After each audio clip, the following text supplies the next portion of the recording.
see why this is very, very important. Now, when you think about energy, when you hear the word energy, most people think about electricity. So if you're in the energy industry, you might go a bit further to think about generation systems, transmission systems, etc. But there's something critical to energy systems that don't get the light of day in general. So usually you'd not hear conversations when we speak about energy security about the copper in the copper wires or the aluminum in the transmission lines or the silicon in the semiconductors or zinc or protective coating.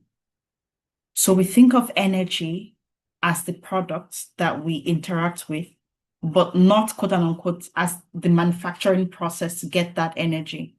Now, I know that the first law, of thermodynamics tells us that, energy cannot be created or destroyed, but can be transformed from one form to the other. But when we think about it in terms of the energy, usable energy, energy can be, quote unquote, manufactured. So even if I have the sun providing energy, heat energy, photovoltaics, I need a conversion system. That conversion system can be thought of as my manufacturing room for usable energy, the final product. So when we think about energy security, what this is one prong of the energy trilemma. So countries are trying to answer the question, can we ensure that we have the energy when we need it? Can we ensure that the energy is affordable for people within this country? And can we ensure that this energy that we use is sustainable to the environment, of which sustainability means the ability for us in this current time to meet our energy needs and for the future generations to meet their energy need. That is the meaning of sustainability in this context. So energy security is just one prong of this question, this balancing act. And this is where we'll be focused on today. Can we be sure that our energy would be there when we need it? Now, the reason why minerals come into this conversation is because the technologies that we project would be the future are material intensive. So on the left side of the screen, we see a comparison, transport and power generation. And then under transport, you see the electric car, and then you see a conventional car. The color bars are the types of minerals and associated quantity you would need per vehicle. So for example, an electric vehicle in total needs 200 plus kilograms of minerals, different types of minerals per vehicle. Meanwhile, a conventional car, your IC, your internal combustion engines, requires less than 50 kilograms of minerals per vehicle. Now, for your electric vehicle, again, you need different types of minerals. So it's not just the copper and manganese for your conventional car. It's copper, manganese, lithium, graphite, cobalt, and a bit of chromium as well. The same thing happens in power generation as well. The base of this chart shows your natural gas, coal, and the amount of minerals that they require, and also the type. Now, when you go to sort of the more sophisticated energy forms, maybe nuclear, for example, or even offshore wind, you'd see how much more minerals are required for these technologies to exist than the conventional. So in a way, when we think about the technologies of the future, and not just transport or power generation, even when we think about the electronics of the future, the surveillance systems of the future, even computing, the material requirement is intensive. So in thinking about energy and mineral as a system, there are two key concepts to note. There's a fuel-intensive system and a material-intensive system. So a fuel-intensive system is one that relies continuously on fuel inputs. So it's not really about the hardware per unit of energy. It's about the fuel inputs per unit of energy. A material-intensive system is one in which you have large upfront investments in hardware and materials. This is the system we are moving to in general, in the world, not just in country. Now, the reason why your fuel-intensive system is the way it is because the fuel sources are energy dense. Now, when you think of your hydrocarbon fuel, your natural gas, even nuclear energy, you need a small volume to power a specific set of output, homes or vehicles. When you think about material intensive systems such as your solar or wind, you need a very large amount, you need a large spread to be able to generate your energy to reach the same number of homes or power the same number of vehicles. So this is why you have things like solar farms, because you do need to have a large number of these material systems to capture energy. And this is because the sources we use are they're not as energy dense. So when you think about the energy security implication of this, for a fuel intensive system, the main system risk is your price and availability of your product. And this is why oil and gas geopolitics is a very big deal, because you want to ensure there's supply of this product. You want to ensure that this product can get to you, because your world basically runs on this system. When we think about the main system risk in material intensive system, which is where the future of technology and energy systems is moving towards, when we think about the main system risk, it's not the fuel alone anymore. It's now the minerals and manufacturing. So, and this is why if you're very observant, you'd have seen that many countries in the world are bringing back industrial policy. So where this was back burner in pursuit of so many other priorities, you'd see now that industrial policy is becoming basically front and center. Now, this page just drives home the idea of energy density or power density. What you say is that for natural gas, for example, nuclear, oil, coal, the power density, so how much energy I can get per spread, is so much more than for, say, the renewable energy technology. So for example, for solar photovoltaics, you have 6 watts, which is the unit of measure per meter squared, where for natural gas, for example, you have 500 watts per meter squared. This is just on average. And this is just power density. The numbers actually look even worse when you put it as energy density calculations, just to show you need a lot of material to get this energy. So you're moving from basically a drilling system to a mining system. It's going to be a mine world. Something to note about minerals. Now we're going into the thick of it. Something to note about minerals is that the classification, there are 3 key classifications. There's energy minerals, metallic minerals, and non-metallic minerals. When you think about energy security for a country, you're not thinking about energy mineral security, no. You're thinking about material security for any energy system. So for example, uranium is an energy mineral, but lithium is a metallic mineral, which is under base metal. And you have graphite, which is an industrial mineral. So energy security, as it relates to minerals, cuts across all the classifications of the mineral. Now, globally, you see countries coming up with strategies. You see, for example, EU on the top left here. The EU has a Critical Raw Materials Act, which focuses heavily on minerals.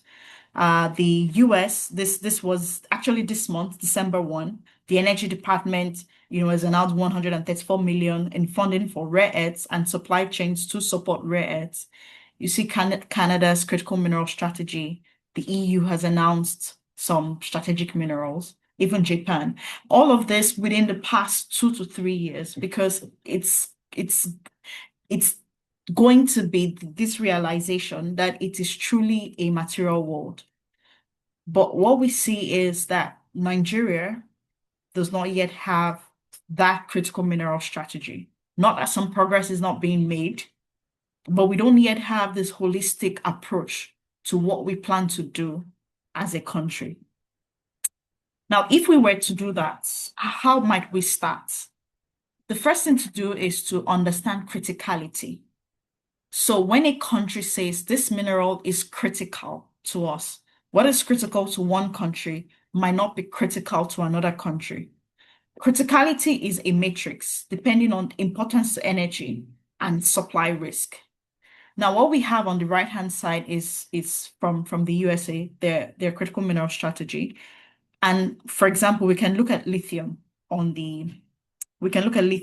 this top left corner of this box. Now, the importance to energy for lithium is very high, and the projection, according to this year, 2020, 2025, is that supply risk is low, or relatively low, meaning that it's critical to us, it's critical to energy, but we think that we can get supply when we need it up until 2025. Now, however, long term, in the next 10 years, the projection is that, lithium still is important to energy security, but there might be supply risk. Supply risks coming from different forms could be that resource from friendly partners are depleting, could be that geological exploration is not going on, for example, because you cannot get funding for lithium, just as an example. Or it could be that the technology is very harmful to the environment, which is true. But what they say is that, lithium in the next 10 years is going to be high supply risk. So as a country, you then modify this criticality to inform your sourcing, to inform your geopolitical strategic partnership. Now, if you look on this part of the screen, so you see dysprosium.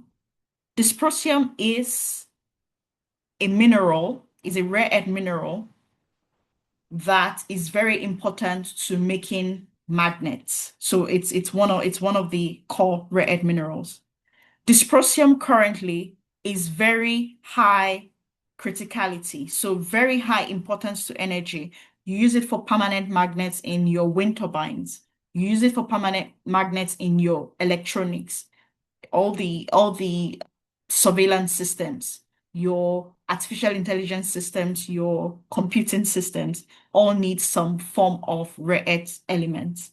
So now, because this is very critical, it is obviously now no surprise to anyone to hear, the president of the US making strategic partnerships on rare earths, however they come.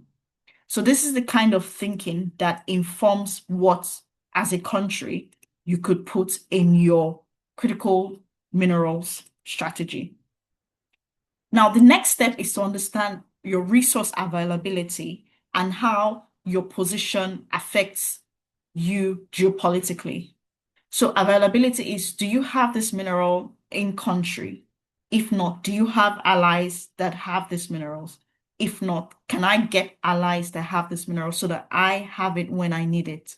That's availability. The next is governance and infrastructure. What part of the value chain would I want to play in as a nation, such that I capture as much strategic advantage as I can, and also, my positioning in the world in terms of geopolitics is secure. Now, it is going to be naive to think that a country's resource does not affect their perception, strength, or power in the just geopolitics of the world. So you need to care about if your imports are very highly skewed to one country or the other, and if there's any way to diversify that, and if you could have strategic partnerships and alliances of any form that keeps your position safe or that helps you become rich whatever goal and aspiration that you need. So when we think about it, this critical minerals for Nigeria and even generally, there are four big baskets you could think of for minerals. So there's battery grids, there's permanent magnets, and then there are other strategic inputs like uranium, which we see some of our neighboring countries now taking charge of their resource in terms of uranium. But if we look a bit into rare earth production, what we see is that Nigeria is actually very, very strategic in this area.